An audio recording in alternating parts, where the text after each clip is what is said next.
Basically, we're in an area that is crop nursery farming. Has historically been that for years and years and years. It's pretty much as soon as the Portland metro area ends, this farmland happens. And really close by, we have the town of Malala, which is kind of a little hick redneck kind of a town. And a lot of ranches out there, and a lot of the big agricultural farms.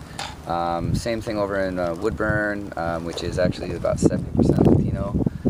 There's huge Old Believer Russian communities around here, but they're all doing kind of old, like this, crop farming.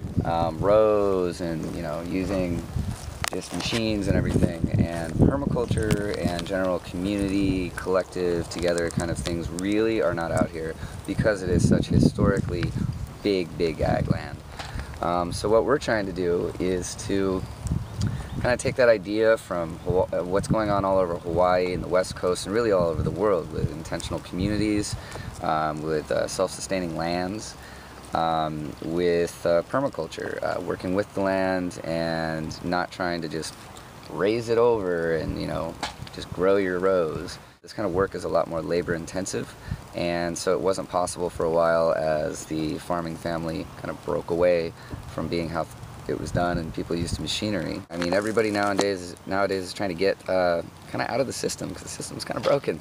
So we're going to try and be doing a lot of that, working with other local farms to see if we can't maybe find how other farms can benefit other farms, maybe through one person's waste is another person's gold. That's the case for us a lot.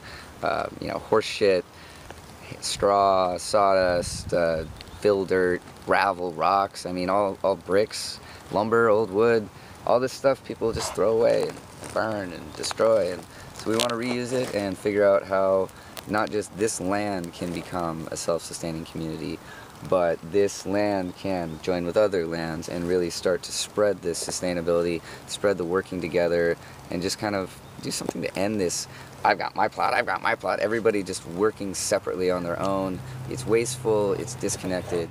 So these are coffins where I buried dead people. Just kidding.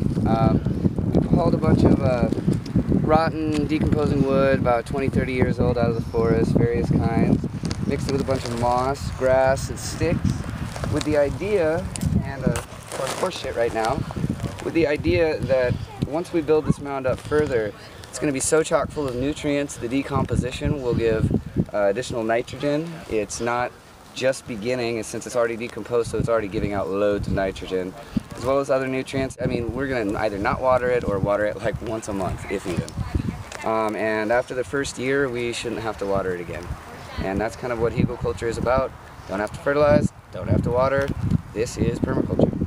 This is our barn here that eventually is going to be converted. We'll finish off, close off the sides, and kind of make it a little bit nicer, make it a big gathering space. My dream is to, from here, have aerial silk artists, something I like to do and many of my friends, and kind of in line with energy, healing gatherings, just kind of acrobatic movement sorts of things always seem to go in hand with that. But I can envision, some yoga happening in here, or just maybe a symposium on some permaculture or Reiki technique, or what have you. But yeah, that's the idea. It's more long term, probably like 5-10 years off, but eventually as the community grows, as we build more structures, we'll have more time to invest in things like this. This forest trail? Yeah, this one, work in progress. Steep one. We've got to put some steps and everything on it. We just opened this up the other day. It's going to take us down through this little valley here, which will take us into the lower field, which is a giant expanse of just kind of grass and stuff.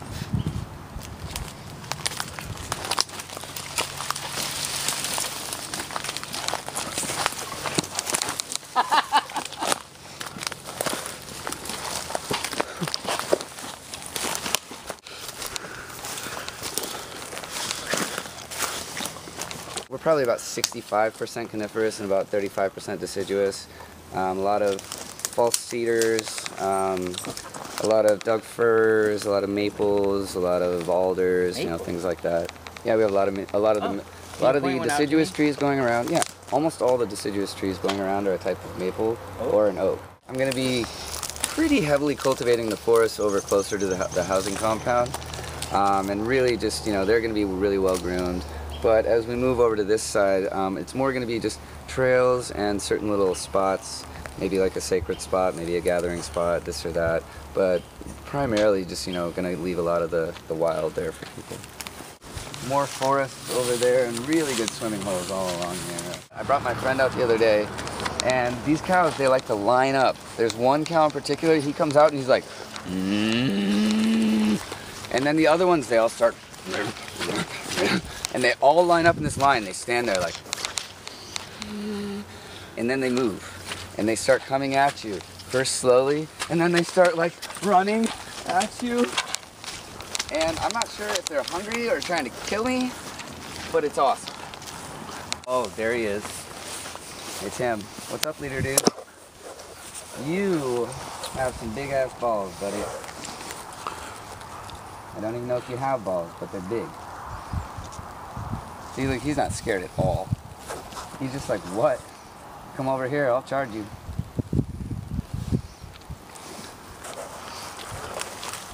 Oh, Shadow. Oh, they're all here. Let's see what happens. Oh, shit, son, you gonna come and get me already? You are. See? It's like, I think he's the leader, and that's like king and queen or something, and that's the scout. Taking a piss, huh? That must mean something when they urinate in front of you. That means they ain't messing around. See, I mean, look, they're just like staring like, I'm gonna get you.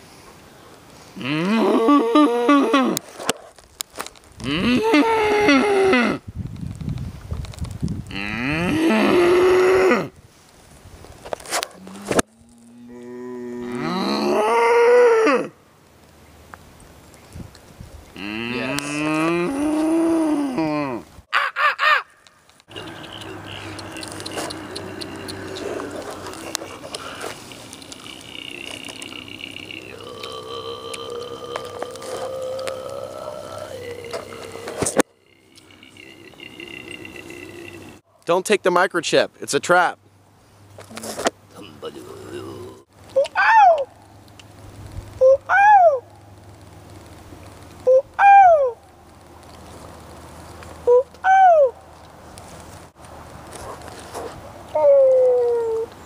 It's like a horror film.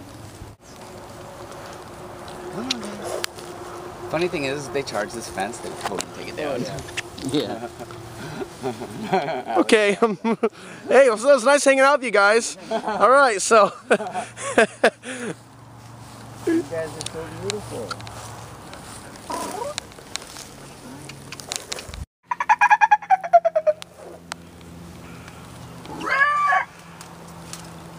Shit, they're scared of the grass. I wish I had brought an apple. I always forget to bring an apple either there or to the donkeys over there.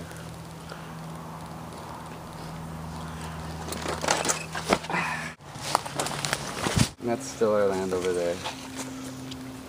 I'm gonna try and like finish knocking that tree down so we can turn it into a bridge. I'm down with the chainsaw. There is a festival called the Autonomous Mutant Festival, and it's circus, dark electronic music kind of stuff. There's a group in there, one of them that started, one of the ones who started the festival called Pan Zen. And I've done a lot of stuff with them, and they wanted to hold a Pan Zen festival called Pan Tech. So we brought a giant sound system from the Egg in Portland, and a bunch of lights, and a bunch of folks with piercings and dreads.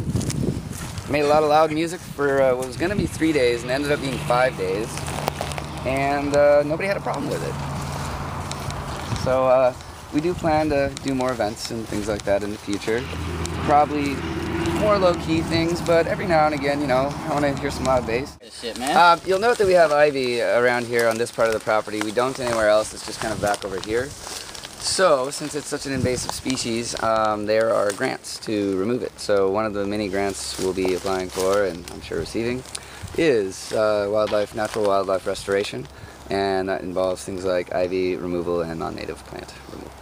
This is a little swimming hole I used to swim in when I was a kid, and these trees fell down this year, so I was thinking I'll cut off some of them and leave leave some jutting out. It's just, you know, something cool to hang out on, but ultimately just get rid of all the branchy stuff and everything.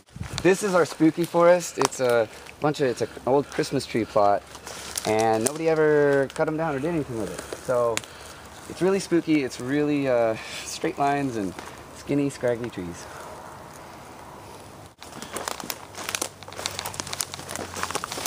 This is a meditation space. It's just always had a really strong energy. There's a little gateway of plants that grows on between these two stumps. These vines just grow across and meet and grow down, and these berries and flowers come out, and it seriously feels like a portal to another place. Just right there in that block. Behind me is kind of the neighboring field, a great example of kind of what we're surrounded by. This is he's got about 1,000 acres for his family, and basically all pasture land. This is pasture land. They grow stuff for feed here sometimes for their cows because they have a lot. We're pretty lucky to not be surrounded by a lot of high fertilizer places because we basically have cow area. People across on the other side are a nursery. It's just pasture land on another side, and organic farming on the other side. So we're pretty lucky in that respect because it's a high GMO area, and so we're glad that none of it's next to us, not a lot of chemicals or anything. And this land is an example also of what I don't want to do. You've got like a family, a few different generations of it, have 1,000 acres, and you know, I mean, you can't even see it all, but I mean, all this is there. And it's the perfect example of what I don't want to do because it's too much land for, you know, there's no way everybody can do that, and it's not really sustainable in any way, shape, or form. So I'd like to bring a bunch of people into our forest, you know, over here, and ideally build little earth houses, cob structures, earth ships. So work trade is basically just people who come out and work in the gardens, in the forest, just kind of helping us to form our vision, and in exchange for about 25 hours a week, they get to camp and enjoy the loveliness and share in the community and be a part of building something for everybody. The long-term vision is about more than just a farm, more than just people living there, more than eco shelters and houses. It's really about the community that's on the farm, building community, and I myself am very into energy work, energy awareness, energy shifting, energy pushing, and just how it all flows together. So I want to have a lot of events and people who practice this craft, who are a part of this life, to be able to come out and gather here and really just create that high vibration, self-sustainable permaculture community. So we are, of course, Cedar Rock Farm in Oregon, and we can be contacted at, if you look us up on the Facebook, because they dominate the world. Also, my email is nevynnowhere, NEVYNNOWHERE. You can also say nevynnowhere@gmail.com.